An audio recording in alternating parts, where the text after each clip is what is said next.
Welcome to Ram and Goat Astrology.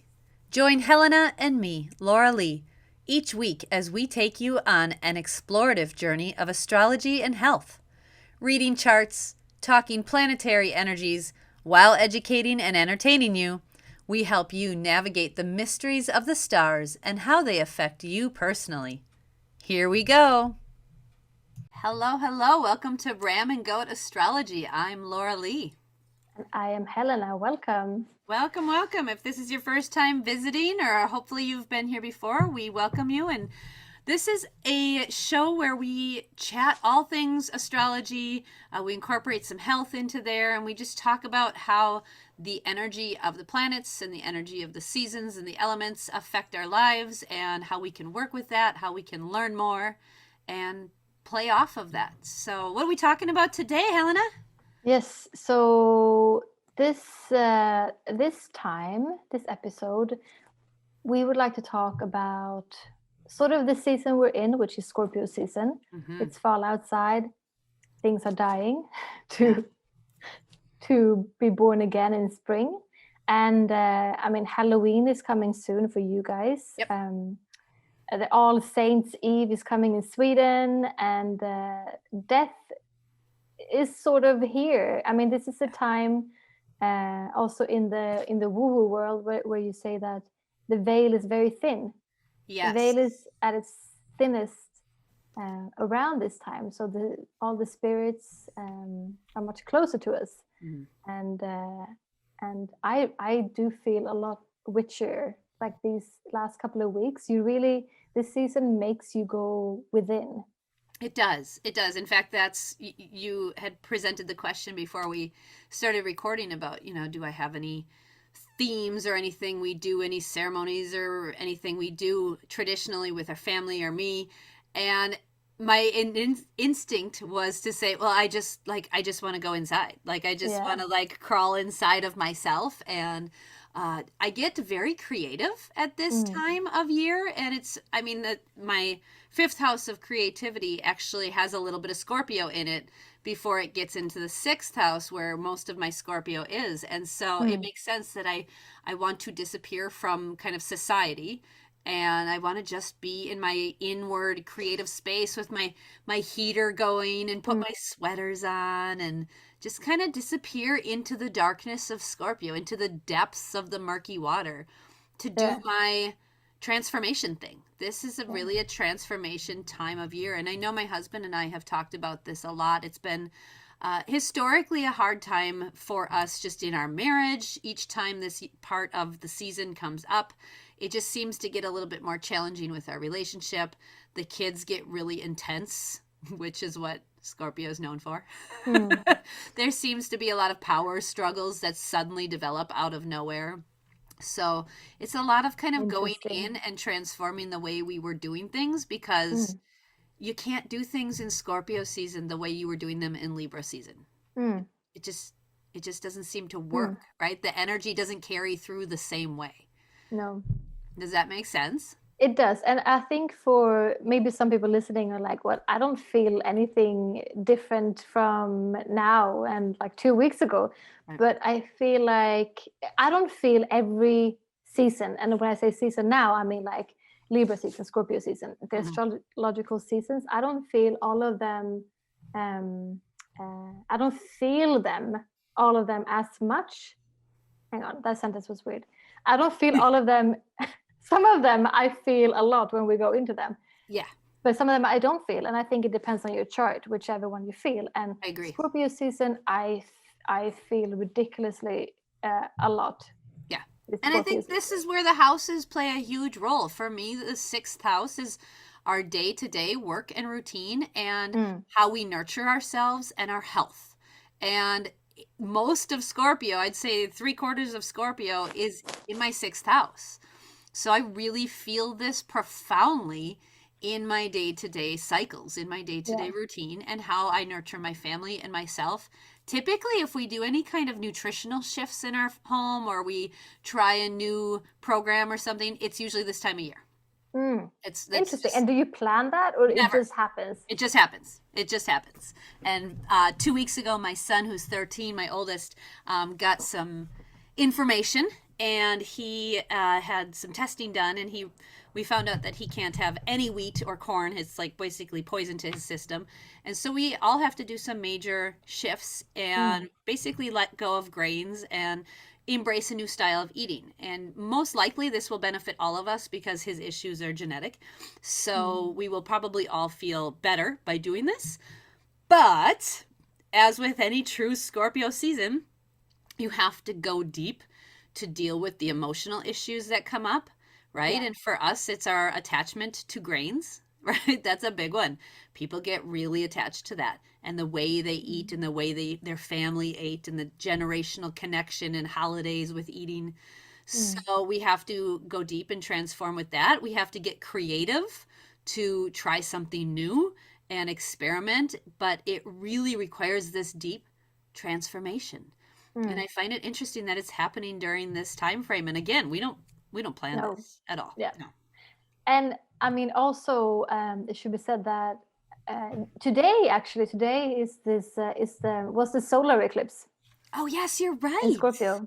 Yeah. So, and to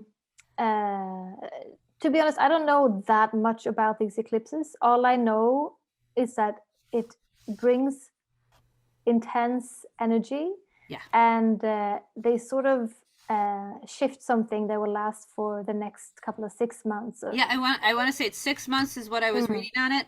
I definitely need to enhance my knowledge in the eclipse realm. It's not something that I've studied too much of, but I'm very intrigued by it. And maybe Yeah, this time same. next year we'll have all kinds of knowledge about it. Yeah, I hope so. But I mean, I think that I've been seeing a lot of posts about the eclipses now, but I've had a really, really intense week. Yeah. And sort of last couple of weeks. And I think it's because of these eclipses. So sort of the eclipses have kept me from reading about them because I've been feeling so much. So I haven't had the energy. I But feel that. I'm pretty sure it's they are has something to do with this. Yeah. And it's supposed to be an energy that is very what's the word? It's very like releasing, like a full moon times Yes, times more. a Yes. lot. Like a Yeah. greater energy than a full moon. Yes, this is what Yeah, I like was a reading huge about too, release. is this overwhelming, would be the word I would use, this overwhelming urge and need to release what isn't serving you anymore. Like you Yeah. cannot, during this big eclipse season, you can't hang on to stuff that isn't benefiting you, whether it is the way you're doing your food, whether it's the way you're doing your relationships, whether it's the way you're doing your job. There's areas of your life that I know you are feeling this, like, make a decision or don't, but you got to do something. You can't just sit there the way it is anymore. You cannot. An eclipse season is going to ask you to move and let go, and Scorpio season is going to ask you to transform. Yeah. So you For can sure. fight this if you want. It's not going to end well, though. Yeah. It's really not. If there's anything I've learned, and I've talked to other astrologers and I've read so much on other stuff, you can't fight the energies. No. They are too powerful to ignore them, really. I mean, whether it's a Pluto transit going on or whether it is, a Saturn thing, return. you can't ignore the massive upheaval that these energies demand you deal with. Yeah. You just can't. You just can't. Yeah. And that's something I'm learning profoundly right now. I was listening to a podcast, and she was talking about the 3 stages of midlife crisis. And the first one she talked about was Pluto square Pluto. And that's where you have deep confrontation to deal with childhood crap. And I'm having that exactly. This Pluto 26 degrees, square Pluto 26 degrees, Capricorn and Libra for me. And I just happened to have a conversation this morning with my children about a family member that is deceased, but a family member that their choices, when my parents were 15, their choices ended up profoundly shifting things and basically altering who I am now. Like even before my parents were married and like I was even a thing, like Yeah. the choices of this person trickled down into my life now, Yeah. many, many decades after this person's passed away.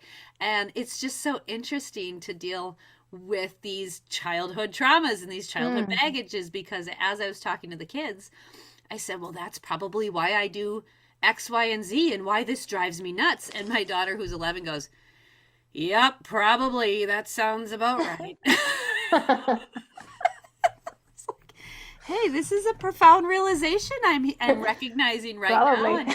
and it's never anything I've made the connection with before. Yeah. And it Yeah. was big time transformation between a generational thing and the way I handle my children now. And that's Mm. what Pluto square Pluto is asking you to deal with, deep confrontation with childhood stuff. Mm. And then the next midlife crisis she brought up was Neptune square Neptune, which is when you'll have like a spiritual crisis or a spiritual kind of evolution.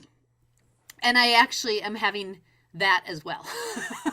That happens around the age of around 40. Yeah, yeah. So with Neptune in retrograde right now, it actually happened and now it's retrograding and then it'll go back. So Oh. I'm experiencing those kind of simultaneously.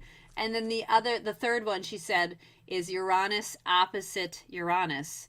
That's about mid 40s. And she said, this is when things start to blow up and where you will notice you might have like mental health breaks or you might Oh. suddenly like sell your home and go travel the country or like really weird Yeah. spontaneous giant shifts. This sounds exactly like a 40, what people would call a 40-year Yep, crisis. doesn't it? When people go and buy, Yep, they change their lives they pretty change their much. life. Yeah. And some people embrace it and roll with it and some Yeah. people fight that. It doesn't quite go well. And But this is so interesting because this also like so many hours you could spend with a therapist or like talking about something or thinking about something, and you won't get to the answers that you will with astrology.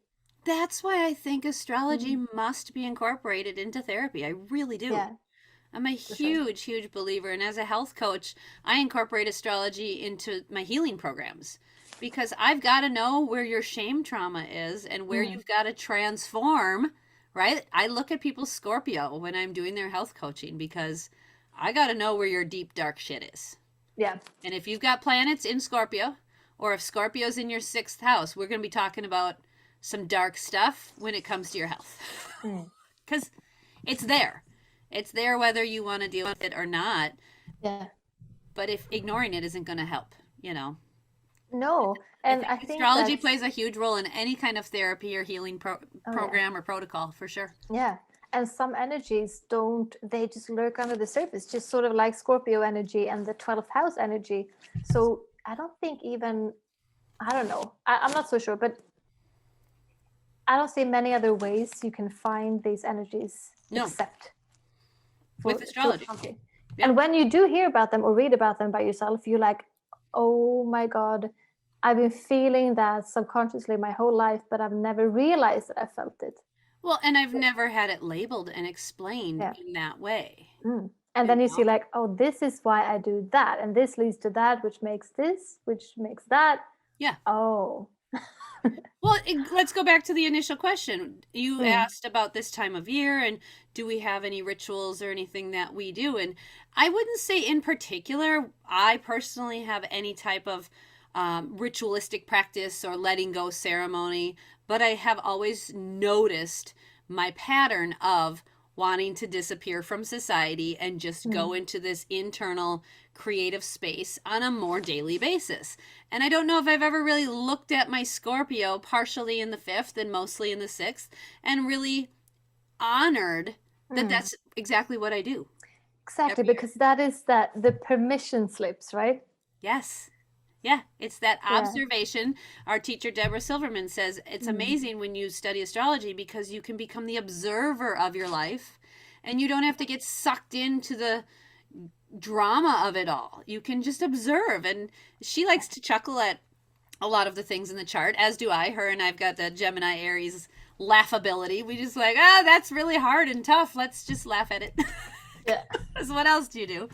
But I think that becoming the observer is a big portion of healing Oh my and not goodness, getting yeah. so wrapped up into it, which is hard to do in Scorpio season, not get wrapped up into it.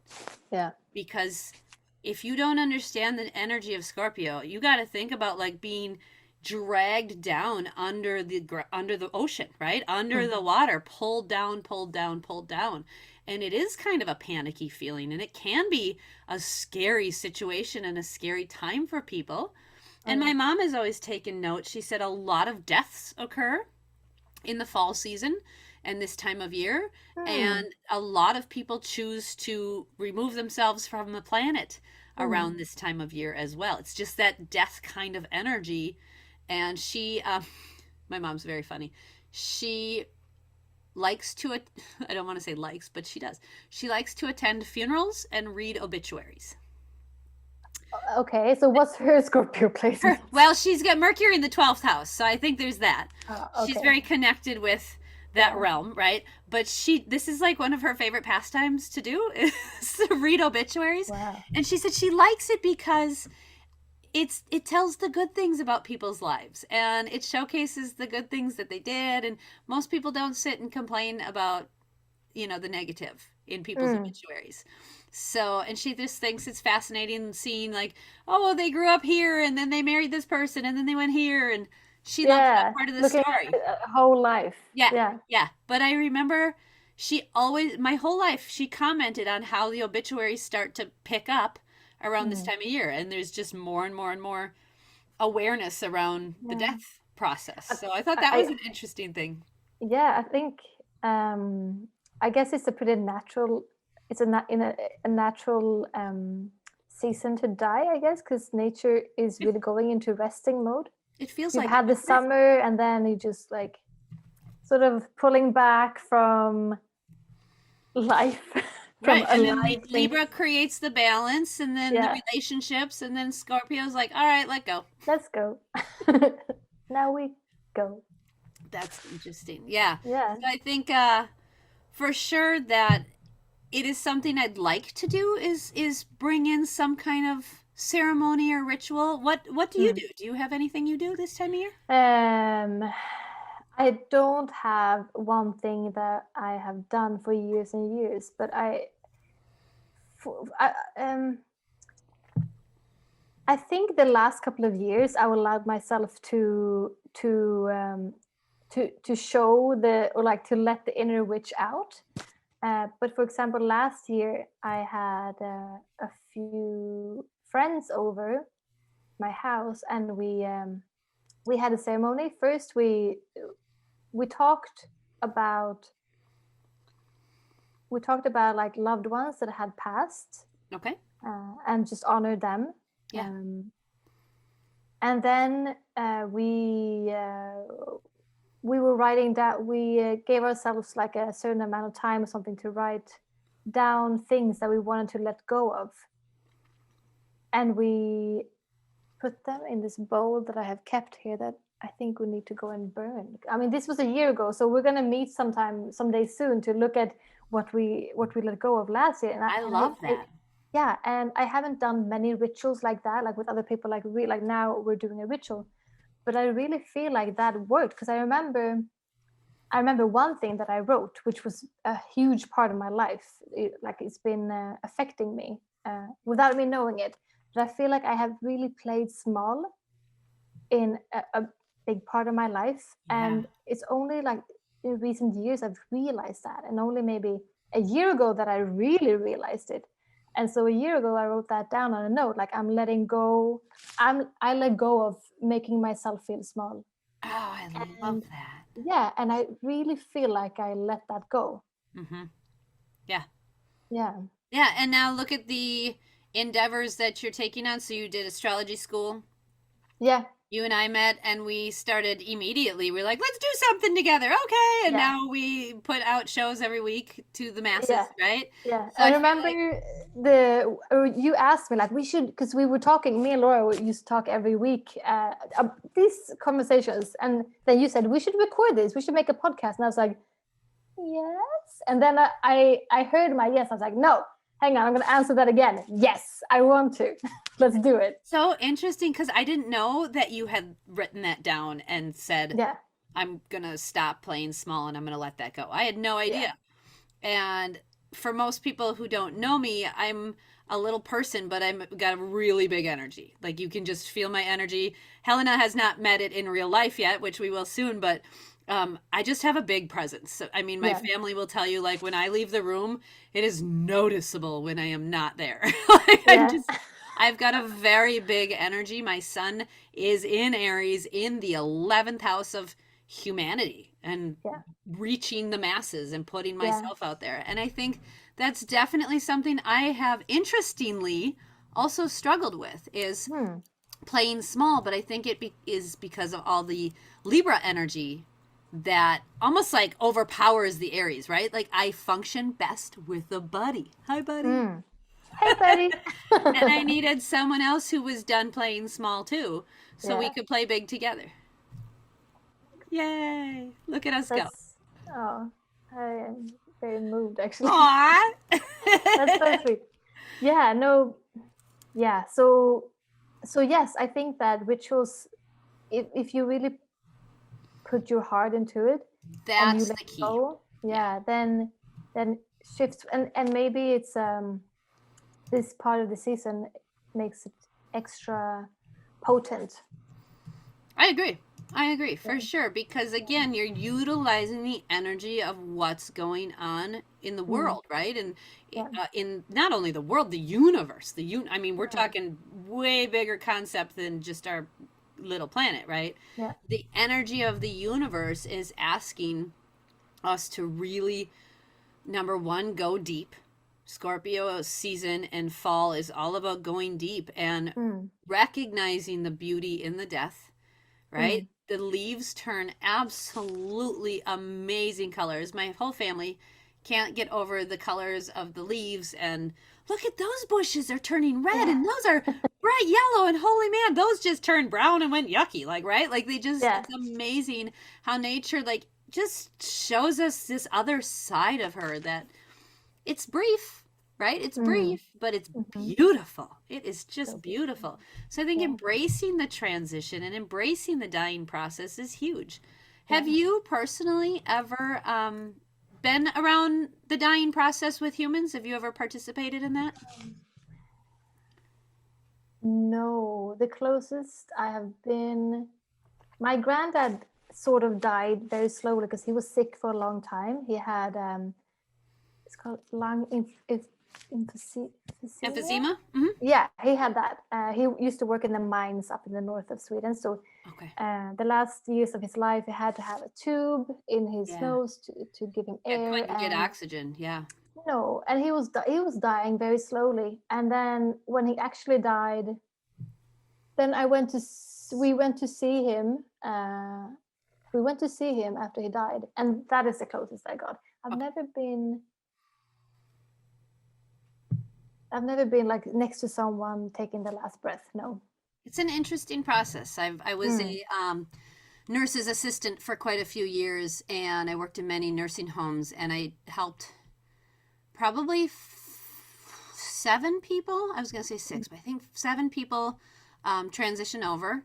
And I've also helped many, many, many animals. I mean, whether it's our dogs or our donkey or cats or whatever we've had on our mm, farm, many creatures transition over. And it's interesting because, again, I've got Scorpio in my sixth house. So it's kind of mm. something that, like, is, I'm Will not, happen regularly. yeah, I'm not Yeah. foreign to it. And the sixth house, interestingly, also rules small animals. So Oh, yeah. we have had a lot of animals pass on, and many of them have lived to really lovely old age. And Yeah. we've just like had to help them transition over. So we've had the vet come out to our farm, and we have like a little ceremony for some of our dogs. It's been this time of year, actually. Many of them have passed this time of year. And we've taken like some of the old flowers and made like circles around the animal while they're laying in our yard. And the vet comes out, and my whole family says Mm, goodbye. We take some pictures. Like it's been really some beautiful, beautiful transitions. Very mm, difficult, very difficult. yeah. But we've had six, seven, eight, 8 dogs, at least 8 cats. We've had a large donkey, which that was hard because she was sick. She had like a cancer that was like eating her skin. It was awful. And we had to make the decision to put her down. And that's a logistics thing. That's a big animal, right? Like Yeah. this is What do we do with this right, this thousand body? pound animal, right? Mm. So we had to figure out the actual logistics of burying her on our land and getting a Mm. backhoe, and like it was a process. Yeah. So and then I've transitioned over my grandparents and then many people to nursing homes, and there's something special about the transition process. I think there's something unique about holding space for Mm. a soul that is, ready to move out of the body. And usually at this time the body is just done, right? Mm. The spirit is very active, the spirit's good, but the body is like I'm done. We Mm. did this, we're good. So it's a lovely time, but it's also transformative to the person who's assisting, right? Like you can't Yeah. not be affected by that. I don't care if it's a cat that gets hit accidentally on the road, or if it's a Mm. 17-year-old dog or a 90-year-old grandmother. There's something very profound about the transition, and I think it's Mm. healing to the human staying here. I think it's in a way like you respect your life more, you Yeah. appreciate things more, and you just kind of take a moment just to be grateful, and live in that gratitude that you've got your health, or you've got your life, or your, whatever you've got still. And Yeah. recognize that the time is so fleeting. Like it Mm. really, really does go quickly. So Yeah. that's something I've had the privilege of. I know many people would not look at it as a privilege, but I don't know. I think it's something very spiritual about helping somebody leave the world. And then I was also a midwife student for 2.5 years, and I helped uh, up with 45 births. So I Yeah. also got to assist with 45 births Yeah. entering the world. That's a lot. That's a It's a lot. lot. It is. Yeah. And then I've had 4 of my own and going to have another one in spring. So I think that's an interesting thing with my Mm. Scorpio and this death Life and death. and life thing I've gotten the privilege of experiencing Mm. many times. And I know Yeah. there's people that don't ever get that opportunity. No. No, I think that we are too far removed both from death and also from birth. Yes. I agree. From which is so weird. Isn't it? Yeah, Isn't so it? weird. We've really separated it and medicalized all of it, Yeah. and it doesn't need to be like that. No. Yeah. So like when you're born, you go away to this hospital and the doctors take care of you, Mhm. and you might just be heavily drugged during the whole session. Yep. And then for a lot of people, the same thing when they die. Yeah. Yeah. It's really the same thing. Yeah. Mm. I Yeah. agree. I agree. And that's not been most of my experience because I do things very different than most. So I've had home births with all of my children. And, when we transition animals or whatever on, they're at home, and my grandmas have passed at home. And so it's been an interesting experience for me that it's not like the standard norm that Yeah. most people experience today. So I think being in your own environment is huge, Yeah. huge for that transitionary thing. And Mm. again, this is where astrology plays into a big part of our chart. My Scorpio's in my day to day home life. Like that's Yeah. where it is. My transitions have to happen at home. That's Mm. it's required that energy take place. So there's something profound about that. Now your Scorpio's at the almost the top of your chart. It's in the eighth and ninth house. Mm. So you have partial in the eighth house and partial in the ninth. And the eighth house, for those that aren't sure, that's the Scorpio home. And it's transformation and renewal and death and birth and all of that cycle. Yeah. And so it's very comfortable there. So you actually experience these transformative cycles in this transformative energy, and you're just Mm. really comfortable with that process. It doesn't seem to bother you, and you like to learn about it, like Oh, continuously, I love it. ongoing. I love learning about death and birth. Whenever I haven't given birth to anything, I was going to say to, anything, to anyone, to things. Yeah, I mean projects and stuff, but not a person. Um, but whenever someone has a baby or is pregnant of my friends, I want to know the details of everything. And I mean around death also, but it's not as welcoming asking about that, and we're not really there yet. I think, I don't think, I'm not sure, it's a little more touchy, like if someone, and of course there's way to ask about it, but I don't think I've been as proactive asking around those things. I think society, I know the society I'm from, and I'm guessing the Mm, society you're from is similar. It's not really accepted to speak openly about death. yeah, and maybe Not people that, don't think that it has like a value either. I mean, the person's just dying, but I think it's very interesting, like what, how was that person looking or feeling or right. doing or saying? Hmm. Yeah. And it's something to take note of too is the processes I've been around with the elderly that I've helped transition over, whether with my job or my family. It really went very slow. That the body really holds on, like really Yeah. holds on, and I don't know how many various factors play a role in that, whether there's a spiritual component, whether the person needs to reveal something they haven't, what the reasoning is. But the experiences I've had with the elderly that have passed in my care has really been a long, slow process. And it's quite amazing to watch the body slowly shut down. And Mm, it is incredibly slow. And the systems just slowly like mm, lower their vibration at a little bit at a time, a little bit at a time, and mm. slowly you can't eat and swallow anymore, and then slowly you can't drink fluids, and then slowly it's just this really slow process. Yeah. And again, everybody's different, and each person experiences things their own way. But with the particular elderly I'm thinking of, like I said, this has been 6 times for my job, and then 2 times for family. It Mm, was just a real slow process, not necessarily bad or good. I don't want to label it good or bad. I think my mind was amazed at yeah. how much the body really does have a strength and an instinct to stay Mm, working. Like it's just got to keep chugging along, right? yeah. It's like that machine that just won't quit until all the parts are busted or whatever. But Yeah. I don't think it's something our society wants to discuss. And I know there's other cultures that do. My Yeah. kids and I were watching an amazing program the other day. Josh Gates has a program on Discovery Plus, and it's called Search for the Afterlife or something like that. And he goes to various cultures around the world to learn about how they handle the death process, how they handle the afterlife Oh, process, and interesting. spiritual connection. You'd love it. You would love it. Your Yeah. Pluto and eighth house Scorpio would love Yeah. that show. But one of the things I thought was amazing was you went to this particular culture. I cannot remember it, but they have these long, skinny houses, and it was in like, oh, the Malaysian kind of area, Thailand, village, somewhere over there.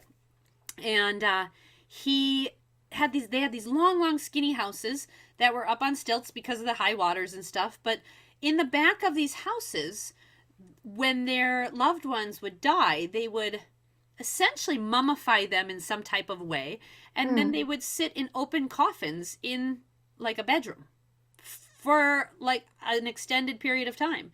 And the Wow. kids would all go in and say goodnight to grandma and grandpa, and they would talk to them, and their pictures would be next to their coffin. But that was the body was literally laying there open to just chat with.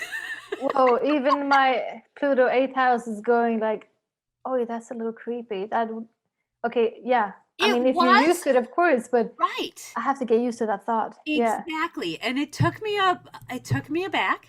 Yeah. And I was like, okay.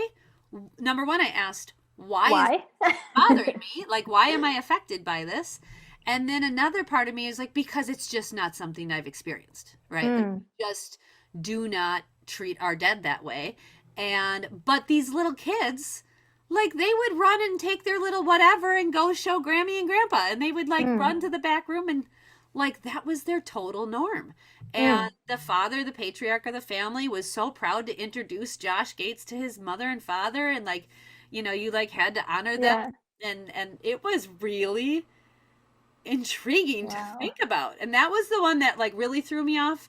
There was another culture that didn't have the ability to, or didn't want to bury their dead in the land because the land was sacred. So they would put them in certain containers and put them up in the cliff, like in the Hmm. walls of the cliffs. And so there was Wow. just like bones and coffins and stuff like up in the cliffs of the mountain, like Wow. overlooking their village. And I was like, well, that's an interesting concept too. Yeah. So interesting to learn about how other cultures do death. Yeah. That was probably the most educational homeschool class me and my kids have done. You have to send me that link. I will. Yeah, I'm gonna watch it. But I wonder about keeping the body there for a while, because I was thinking about after someone dies, I feel like I've heard that the spirit stays here. It stays for a little while. It doesn't leave immediately. So Correct. I'm wondering if that would sort of be the reason why it's still the body will still be here, because they haven't really left yet and just need some time to transition and to get used to it and to yeah. So it just to sort of slowly get to say goodbye. I think so. I Yeah. think so. And once I wrapped my head around it, it was okay. But when I Mm. first watched this episode, I was like, whoa, Yeah. wait a minute. Like, that one really felt, I felt it. I was like, oh, grandma and grandpa. Like I tried to picture my mother and father, right, in a Sitting there coffin, mummified. Yeah. like hanging out in the bedroom. Yeah. Like I couldn't do it, and I'm like, well, that. It's got to be because our society just doesn't do that. That's got to Yeah. be why I'm struggling with it. For Or sure. maybe it's deeper than that. I don't know. I don't know. It's That definitely something that feels uncomfortable to yeah, me also. But yeah, yeah, yeah. who am I to say it's wrong? Yeah. Right? And that's the thing. Like my brain is like there is no right and wrong. I don't think the way we handle death in our culture is right because when you look at the environmental practices with Mm. embalming and what that entails to prepare a body to put them in a casket and put them on display, the embalming fluids that they use are Mm. unbelievably toxic. Like Mm. unbelievably toxic to the And human. why make someone look alive when they're dead? Well, I don't get that either, right? So Mm. I got some things there. And then when it comes to the cremation process, Mm. the amount of fuel and energy it takes to get the temperature up as high as it needs to get to really burn all of the body, right? Is the amount, hang on, we had people come and educate us on this one day. It was really interesting. It was the amount of fuel it would take a car to drive across the United States from New York to Los Angeles 4 times. That's Wow. the energy consumption or the energy equivalent to burn one body for cremation. Now, nobody wants to talk about that. Yeah. Nobody wants to talk about the unethical energy Mm. expenditure we have when it Yeah. comes to burning or cremating our bodies Yeah. or the unbelievable chemicals that we use when it comes to embalming or the wood that is Mm. used in the caskets Mm. and all of the everything, the decoration, all of that. It's usually hardwood that is not like it doesn't decompose and it's not sustainable. And you know what I mean? Like And there's also super expensive, right? How? Why does super coffins expensive, cost so much money? super expensive. The average American funeral right now is easily 15 to 20K. Easily. Oh my god. I know, right? I'm such a Capricorn. I won't let anyone spend money on my funeral. I created so Philip and I learned about this when we were attending a Unitarian Universalist gathering, and they had a speaker come in to encourage people to look into alternative types of funerals and alternative types of burials. And there is a plot of land, about 2 hours south of us, that is a nature Mm. cemetery, and you can purchase a spot there, and the rules are whatever the body goes into has to decompose, so wicker or pine or something like that, or even just cloth, like you can just wrap them. Yeah. Yeah. And then the headstone or the marking of the grave has to be natural. So if you want to Yeah. plant a plant or a tree, it has to be native. Or if you want to put a stone or something, it's got to be like a boulder type thing. Mm. So it's a very natural, Mm. back to the earth kind of Yeah. burial thing. So I actually have a will that has that in there, that if, for my funeral, cremate, all that is Mm. going to be in this natural section. So we were Mm. actually looking to possibly convert a chunk of our land into a small cemetery. Like, you can do that. You can make a part of your land into like a nature cemetery, but it's got to be zoned and specified and all that. But something we've Wow. been considering for sure. Yeah. This is weird stuff, but hey, I mean, and that is just the thing. Like, why do we think it's such weird stuff talking about death? But it makes people so uncomfortable. it does. It does. Mm. But it's something to consider, the not only the financial impact on the family, but the environmental impact on Yeah. the options that are available to us right now. And there really aren't many other options. Mm. I don't see many people getting buried in wicker baskets, or being sent off to sea with the burning um, arrow to light their thing on fire, right? Yeah. Like, that's what a lot of the funerals used to be, right? Yeah. Especially people who lived on the coast or whatnot. You'd go down to the river's edge or To the the edge water. of the ocean or whatever, and you'd put them in a basket, and you'd, all of sticks and whatnot, and you'd put them with some type of burning type of thing, and like a fluid or whatnot, and you'd Mm. send them off and light that sucker on fire. And Oh, so beautiful. right, I want to go Yeah. that way. That sounds lovely. A Yeah. Viking funeral, heck yeah. I mean, yeah, that sounds really amazing, but I do feel like being put in the ground would be better because then at least someone gets to eat me. Because Stress, then it's like then um it has a purpose right? sort of thing. I'm sure Yeah. someone in the ocean would also consume you. That's true. That's true. That's true. Maybe someone will eat me there too. There's That's true. you'd be in good company. Think of how many people have had their burial at sea over the course of history, Wow. right? Sea Like, with ghosts. all of the ships and all of the everything, Yeah. there are millions of people who have Oh seen goodness their me. burial at sea. That's an interesting, Unwanted a lot. yes, it's an A lot of them are wanted. concept. Yeah. That's for Hmm. sure. Oh, so interesting. I was just pulling up a picture here with we were talking about the eclipse that Yeah. happened today, and today is Tuesday, Mhm. Tuesday the 25th of October, and I think this show will be airing on Saturday, whatever date that will be, but a few days after. But this will have already started rolling out into your life, and you should take a look at in what house you have Scorpio, because these are the areas in your life that will be the most affected by these eclipses. So you have Scorpio in your sixth house. Fifth and a little bit of fifth, mostly sixth. Yep. Yeah. So you're a little bit of fifth and a lot of sixth house stuff will be affected for you during this eclipse. Yep. I feel that. Would you possibly that I changing feel your that. whole diet of the whole family? It's really it was literally, we went into Scorpio season yesterday, Yeah. and my whole house felt like it instantly went into a massive power struggle.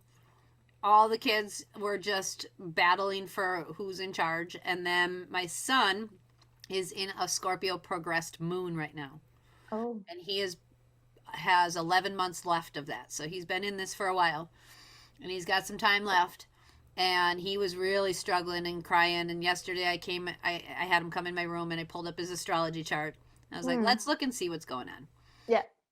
And so we were looking and looking, and I was like, oh man, like, I don't know what to tell you. Like, you're just in a hard time. Like, Yeah. I feel like I want to give you some like love and happiness, and I'm here for you. Like, your mama's here, but like, this is just a It will hard be transit. intense for a while. Yeah. Yeah, it's intense. And he's like, growing up is really hard. I'm like, Oh. especially when you've got Scorpio energy while you're entering puberty. Like, yeah, Yeah. that's tough. That's intense. That's really intense. Yep. And not only did he have a little sister born when he entered Scorpio progressed moon, He's now going to have another sibling as he Mm. exits Scorpio progressed Yeah. moon.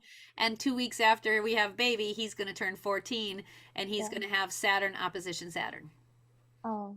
So we got that energy going on. And not only that, but it's also, it'll be Saturn conjunct Jupiter too. So, um, Hmm. he's got the next couple years are an intense time for him. And the only Yeah. thing I can do as a mom is support him. I Yeah. can't fix it, although everything in me wants to, right? Hmm. Let me fix all Because of it. Saturn conjunct Jupiter, just to explain it, Jupiter enhances things. Yes. So it will sort of expand whatever lesson Saturn is bringing. Yes. And it happens Mm. to be conjunct Chiron as well. Okay, and Chiron is the wounded healer, where we So have. we got a uh, wound and it's in the seventh house of one-on-one partnerships and he's having friendship struggles and trying to find friends and in Aquarius. So this is all taking place in Aquarius. Opposite is natal Saturn in Virgo and he's going to have all kinds of really interesting energy as he's moving out of the Scorpio season. So it'll mm, go like right from one transition and deep, deep, deep energy transformation into this like maturity of Saturn going, you need to grow up now. yeah, And yeah. Jupiter's like, let me enhance that. And then Chiron's like, let me make you have self esteem issues though. Mm, And I'm like, wow. oh man, like I want to be able to give you all kinds of love and support. And I am, but I cannot fix this and I cannot go through this for you. And this is a tough thing for a mother with Scorpio in sixth house. Like I want every day to be able to help him through Mm. this transformation. And all Which I can, house does he have Scorpio in? fourth house of Fourth. parenting and or family Oh, life. Yeah. So his family yeah, life is changing and he's having to and, mature and grow up. yeah, And and his sense of safety. exactly. And nurturance and all of Wow. that. So he's really transitioning and having a lot of pressure. And he's like last night after he was done talking and we were done talking, I said, honey, I really wish I could like take this from you and fix it, but Mm, there's nothing to fix. This is your journey. This is the yeah, journey you're on. This is what your soul chose to incarnate into. And I said, listen, we tried for you for 5.5 years, man. You chose this one. Like, this is what you chose. I, can, I am here to support you, but clearly you need to walk this path. yeah. And the thing is he's strong enough to do it. He's got enough Taurus in him. He's strong enough to do it. But man, the pressure, I can feel Mm, the pressure is intense with him right now. And my mama heart is just, oh, of I want to course. help him as he goes through this death rebirth cycle, right? Like Yeah, people and you will be. I'm hoping that's what astrology is doing for us, right? Mm, That's why I'm so passionate about it because I can explain it to him and say, yeah, "Listen, this is a time frame. You got 11 months left in Scorpio progressed moon. When there's about 3 months left, you'll start to feel it less and less and then you'll get into yeah, fun Sagittarius. And then you'll get to like learn and travel and do all this stuff." So he immediately focused on the positive of Sagittarius coming up yeah. and was like, The light at the end of the tunnel. yep. And I said maybe this would be a good time for you and your papa to go on a like a sabbatical and go on a journey. And maybe you guys can go do Wow. like a walkabout or something. You can take the pop-up camper and go for a week and go do Whoa. something. So after you get out of this Scorpio progressed moon. But Coming of age. it is well, that's what it is. It's a coming Yeah. of age. For real. For real. On an epic journey, an epic level. And I think for, those people listening and you're checking out your chart or maybe your kids' charts, recognize the house that Scorpio's in, even if you don't have planets there. I know a lot of people are like, oh, well, that means I don't have anything. That's not true. It just means it's not a massive focus in your life, but the energy's still there, Mm, right? It's just because you don't have any planets in Scorpio doesn't mean anything if Scorpio is in the seventh house. You're going to feel that every time you are with a partner, whether it's yeah. a business partner, a marriage partner, or a friend. When you're with one on one people, you're going to feel that scorpionic energy. It's Mm, there. So it doesn't matter if there's planets in Scorpio, you have the energy. We all have the energy of the stars. yeah. So that's why I love teaching about the houses because it's still a part of you, Yeah. you know? For sure. It's all there. Still part of you. I do love the Yeah. idea of a ritual though. Mm. So you had people over and you wrote stuff down that you wanted to let go of. We Okay. did, yeah. And I think we also wrote down what we wanted to call in for the coming year. So it was sort of like a death and rebirth sort of ritual. What did you call in? I don't remember. I Interesting. don't remember. I don't remember. Interesting.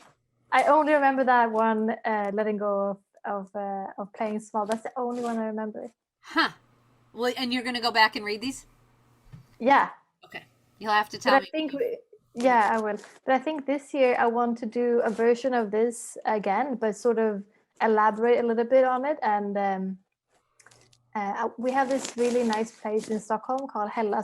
It's like a nature reserve with a really beautiful lake, and I sort of want to go there and I want to write these things down and put them into a fire, and then go for a swim in the cold water and really like sort of clean these old energies off. And Oh, I love that.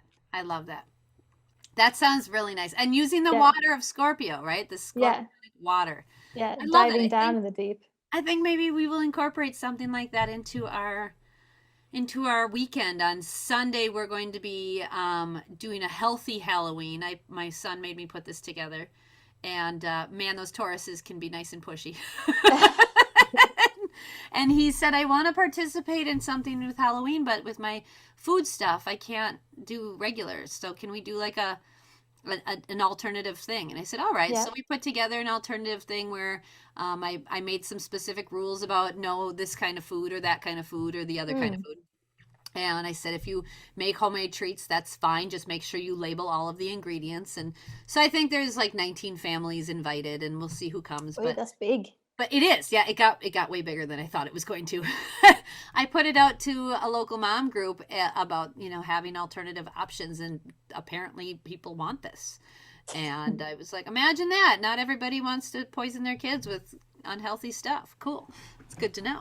So we are doing that on Sunday afternoon, the day before Halloween. But I think what would be nice is maybe spending that morning setting up like maybe an altar on our table that has some candles, and maybe we do the writing thing, what we let go Mm. of, right? And I love the idea of bringing up, similar to my friends who do Day of the Dead, where you bring up your loved ones and talk Yeah, about your loved ones, and maybe bring pictures in and stuff like that. So maybe we'll do a ceremony on yeah, that Sunday morning. I love that idea.